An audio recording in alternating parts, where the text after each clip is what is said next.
এখন তৈরি করব খুব মজাদার চিকেন চাপ। আমি চিকেন চাপ তৈরি করার জন্য বড় দুটি পিস নিয়ে থেতলা করে নিয়েছি।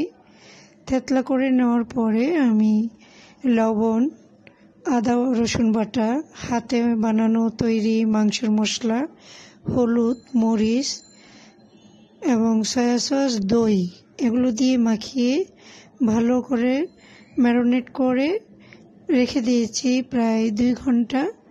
2 ঘন্টা পরে আমি বের করে এটা ভাজবো, আপনারা দেখতে থাকুন। আমি যেসব মশলা দেওয়ার পরে ভালো করে মেখে নিব। মেখে আমি 2 ঘন্টার জন্য রেস্টে রেখে দিব। নর্মাল ফ্রিজে রেখেছি আমি। আমার প্রায় মাখানো শেষ। আমার দইটা ফ্রিজ থেকে বের করাতে ভালো করে গলেনি, কিন্তু মেখে রাখলে সেটা গলে যাবে। তাই আমি দইটা টুকরো টুকরো করে কেটে এখানে দিয়েছি এখানে সয়া সস, সেটা ভিডিওতে আসেনি। সয়া সস সহ দিয়ে আমি সুন্দর করে মেখে রেখে দিয়েছিলাম 2 ঘন্টা। আমি এখন বের করে একটু হালকা বেসন দিয়ে দিয়েছি। এই বেসন দিয়ে দিলে ভাজতে খুব সুন্দর হয় এবং খেতে খুব মজা লাগে।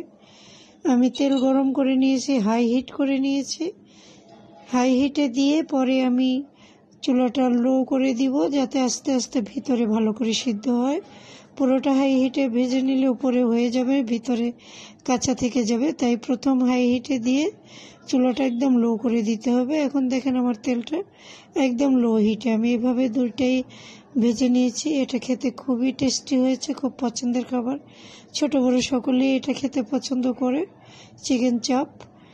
আপনারা এই ভিডিওটা দেখে নিজেরাও তৈরি করে নিতে পারবেন। সবাইকে ধন্যবাদ সাথে থাকার জন্য।